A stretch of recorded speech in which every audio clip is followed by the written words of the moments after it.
Hello and welcome everyone in this new video. Today we're going to look at how to ask for and give advice in English. Sometimes we find ourselves clueless about how to deal with or behave in certain situations. This is why we often resort to someone else's advice. And this person can be a friend, a parent, a sibling, or even a stranger. And in the process of asking for and giving advice, there are certain expressions that we can use.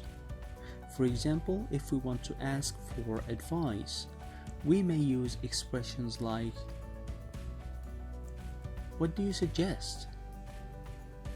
What do you think I should do? What do you advise me to do? What's your advice for? What would you do if?" And while if we want to give someone a piece of advice, we may use expressions such as, "I advise you to," "It's advisable for you to," "It's better for you to," "If I were you, I would," "Whatever you do, don't." Remember to show gratitude when responding to advice by saying "Thank you for your advice" or "That's a good idea, thanks." Just to let you know, there are many other expressions out there that we can use, and the ones I talked about were just a selection of them. Now let's move to see how these expressions can be used in a conversation. As we all know, this year the world is suffering from the COVID-19 pandemic, also known as coronavirus. And our friend Salah has got a flu and he is worried he might be carrying the virus. So the first thing he did was call in the Al Yaqada number provided by the government for consulting. "Hello, this is Al Yaqada service, how can I help you?" "Hello, my name is Salah and I'm a policeman. I am worried I might get the virus during my daily patrol and pass the infection to my family. What do you think I should do?"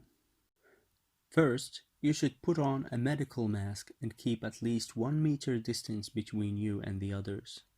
Second, it's advisable for you, sir, to get an alcohol-based sanitizer to keep your hands clean. Also, you should wash your hands regularly with soap and water.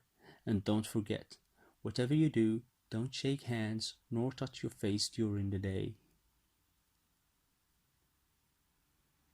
Thanks for your pieces of advice, but what if I felt the symptoms of the virus? What do you advise me to do? Do you have any symptoms? Yes. I actually have a runny nose and a bit of temperature, and I'm starting having frequent coughs. In this case, you should isolate yourself in a room away from your family members immediately and wait for the ambulance that will get you to the hospital. While coughing or sneezing, it's better for you to cover your mouth and nose with a disposable tissue. And remember, don't panic. You should remain calm. Okay, thank you for your advice. I'll do as you said. Now we have seen how to use some of these expressions in real-life context, I want you to come up with another scenario and try practicing asking for and giving pieces of advice. By the way, there is no plural form for the word advice. Therefore, we say pieces of advice. Thanks for watching. I hope you guys enjoyed the lesson and see you in another video.